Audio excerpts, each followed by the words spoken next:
Thanks so much for that, Andrew. I am Ginger Heidel with the Coastal Health District, and I am joined tonight by Dr. Deborah Smith, who is a dentist with our district's dental health program. Thank you for being with us tonight.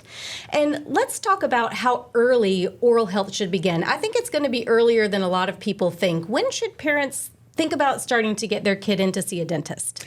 The newest information is that children should visit a dentist as soon as the first tooth erupts, no later than the first birthday.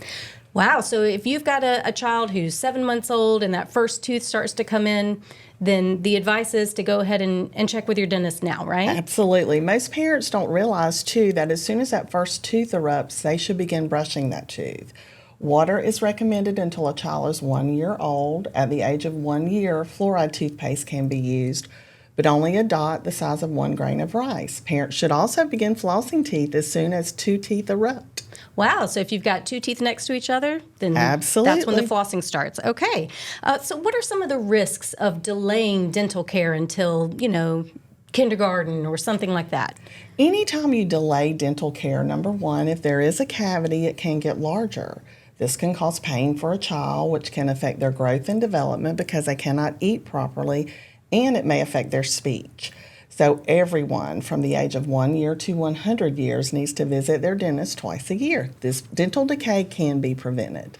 Okay, and along those lines of prevention and dental care, so you run a children's dental clinic at the Chatham County Health Department on Eisenhower Drive. Yes. What sorts of issues do you see in your clinic on a regular basis? I see cavities that are caused by high sugar consumption and a child not brushing or flossing every day.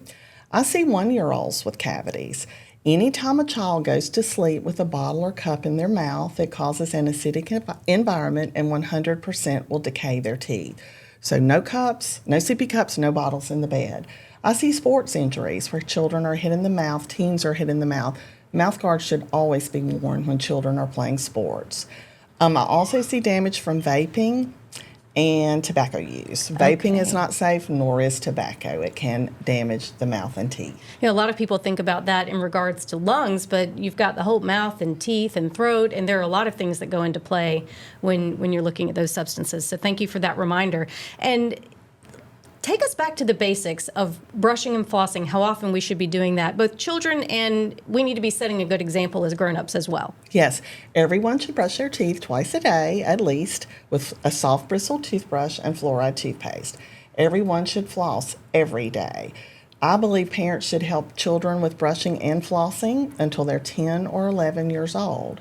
It's also important to remember to replace your toothbrush every 3 months. If the bristles are worn sooner than that, and if I get a virus or a flu, I always recommend that we change our toothbrush. Okay, and what role does nutrition play in dental health? Nutrition is very important. Our mouths have bacteria. Anything that has a lot of sugar, you feed the bacteria, then the bacteria produce acid, and that is what damages tooth enamel. So we always stress low sugar consumption. Water or plain milk to drink. Soda and sports drinks are very acidic and they have a lot of sugar, so I don't recommend them. Juice can also have a lot of sugar. Fruits, vegetables, yogurt, and cheese for snacks. Chewing gum should be sugar-free. I also recommend that you check the pH of bottled water. Some of them are very acidic. And I recommend that you read the label of everything you eat and drink to determine the sugar content. Okay, lots of great information. Thank you so much, Dr. Smith.